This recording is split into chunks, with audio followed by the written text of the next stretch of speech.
What is up, guys? Welcome back to the channel. My name is Shane and welcome to another episode here on 5-Star Cars, where I just give my thoughts and opinions about what's going on in the car community on YouTube. If you're new to the channel, thank you a million for clicking on the video, and to anybody who recently just subscribed, it's been brilliant, guys. I'm trying to get back into the rhythm of things and getting back into kind of posting regularly. And on today's episode, we're going to be basically covering DD, we're going to be covering Matt Armstrong, Ammo, and a few others as well. And yeah, guys, as I said, if you're new, please do consider smashing that subscribe button, and even better, the like button. You know, it just helps the channel. Basically, all this, guys, is me just giving my thoughts and opinions. With this channel, like, I'm not going to sugarcoat anything. Like, I'm not going to try and lick some fucking channel's ass. I just basically say, if I like a video, I'm going to call out if I like it, what I like about it.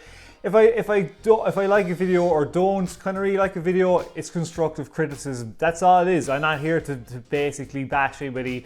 It's just my view on it, and to discuss with you guys in the comments below. So if you want to comment below, I'll read it, I'll respond. I might even bring it up in my videos as well also. So let's just jump into today's video, because, you know, we got to get on with it. And we're going to be kicking it off with DDE. So DDE have basically, Damon has brought out his new wrap on his 488, and it's not really a new wrap, it's an old wrap from his old 458. But yeah, it's been done, it's been completed, new wheels, the whole shebang, the whole lot. And my question to you, as if you're a DDE fan watching this, is, are you glad he's done this old wrap? How long do you want to keep the wrap on the car? Should he have done a different wrap? Or, you know, I just want to hear your thoughts and opinions. I'm glad he brought it back, but I hope he doesn't keep it on the car too long. I fucking hate yellow headlights. That is just me. I just do not like them on the car. Without, like, I get what he's doing. He's replicating the old 458, but I just hate yellow headlights. That's just me. Not the biggest fan of the wheels either, but again, it's his car. He can do what he fucking wants. I'm just giving my thoughts and opinions on it.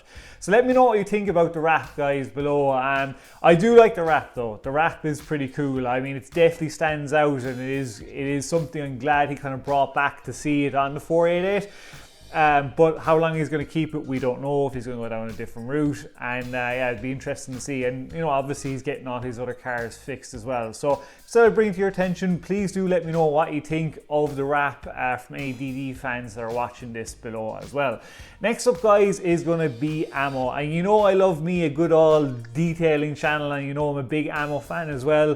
One of the recent videos was his friend or somebody bought this Lamborghini Gallardo, or Gallardo, whichever way you want to fucking pronounce it. He basically bought it, I think it was from a car rental place in Vegas, got it shipped back to New York, and he went away and detailed it, and it came out unfucking real. Like, it just, like, what he does is ridiculous. I'd love to be able to detail like that. Just how in depth he goes, like the whole wheels were done, the whole arch lining, how he gets the swirls out. He basically brought it back to new, the seats, everything. Like, it's crazy insane. It was like a new car came off the shelf, you know, came out of the factory again. Like, it was just mad crazy. If you're into your detailing, guys, I really highly recommend, link in the description below to go check it out, because it's definitely worth it. It was just so satisfying to see, you know, how well, how shiny it came out. You know, it was just like a man walked in and was like, fuck me, this thing is ridiculous, like a new car. And yeah, really well worth it if you're into detailing and watching a satisfying paint job come back to life. Next up, guys, is going to be Matt Armstrong. You all know I'm a massive Matt Armstrong fan. I cover him a lot, but the reason why I do is because I just find his videos are just fucking epic. Like, he just, like, his motto is hard work beats talent, or something like that. And it is true, because him working on this M3, the amount of shit he's gone through, like, to get this thing restored and to try and get it back, it's so interesting to see a restoration build being done. Just the way, like, the stuff you run into, the parts that are broken, why he needs to fix this and that. And, like, you know, he's having issues with the central locking, the key doesn't work.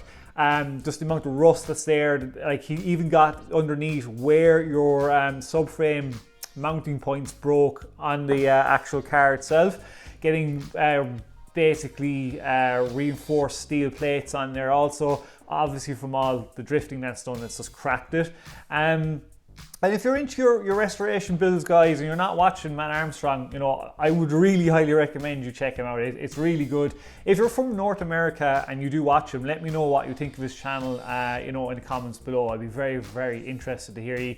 And yeah, one of the things that he ran across is after all his work, he got the subframe back on, all that kind of stuff, went to drive the car, and it's making a knocking noise in the back. The diff is starting to knock, and yeah, that's an expensive one. I checked online, he didn't say how much a diff costs, but a second-hand diff on eBay in the UK is like anywhere from £2,000 to £3,000 sterling. That is an expensive, you know, replace, but it has to be done. It has to be done. Who said cars are ever going to be cheap, especially a full restoration, nearly a full restoration? I'm glad he's gone with the black interior as well instead of grey. Didn't like the grey one bit. But he's done some amount of work in this car, guys, so I highly recommend, if you haven't watched him before, go and check out, link in the description below.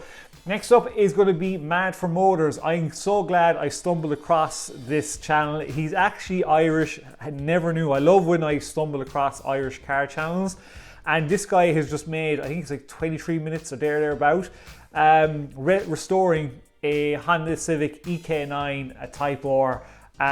If you're big into Honda Civics or JDM cars, back when back in the day in the early 2000s, when people were buying EK9s and Type Rs, they were so much money. Like, you were talking like 10, 11,000 for one of these cars. This guy has gone and found one in the field, and he's gone and restored the whole thing. The amount of work into this restoration is nuts. Like, it's insane.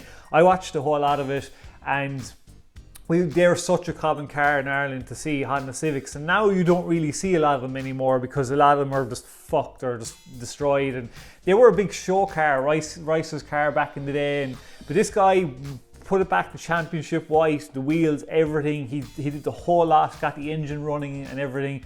Just unbelievable work. If you really want a good restoration video, I highly recommend, definitely go check this one out.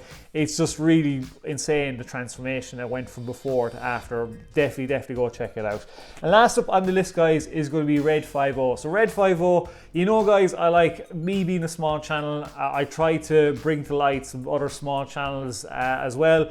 Red 50, I've mentioned before on my channel a few times. His latest video, basically, if you're interested in buying a Mustang, I think he said it was around the 2015 version, I think, or 2019, it's the GT, the 5-litre GT. He just basically goes through in this video explaining, I couldn't believe this, but the panel gaps that were off on the car is insane. Like, and the boot lid as well, trunk lid was off also. The amount of paint chips he's after getting, because Ford obviously don't put on a lot of paint or a lot of lacquer, you know, on their cars to actually keep the paint. It's just these little bits and pieces when you're paying for this car when it was new back then is insane. And he does a lot of Mustang, all his channel is about Mustangs, and he's done really well. I remember the last time I saw his channel, he was well under 1,000 subs. He's now nearly at 2,000 subs. He's gone past me so quickly. The joys I have with a car, and I basically commented on his video saying he should get it detailed and put on Avalon King himself as a DIY video. It'd be really cool just to see somebody else that isn't sponsored by Avalon King go and do a ceramic coating themselves, how easy it is, but to get the chips fixed. But if you really want to see, guys, what little bits and shitty bits that Mustang kind of went cheaped out on, like the panel gaps and stuff like that, and stuff in the hood, go check out his video. It covers a lot of stuff with Mustangs. Definitely recommend go check it out. And yeah, I just said I'd bring it to your attention. So that is it for today, guys. Thanks a million if you've watched the end. Just the usual, just please smash that like button. If we go again for maybe 8-10 likes, it'd be fucking dope. And yeah, hopefully you like it. Do check out my other videos at the end of this, and don't forget to subscribe as well. So until the next video, guys, please stay safe, peace out, and keep it lit.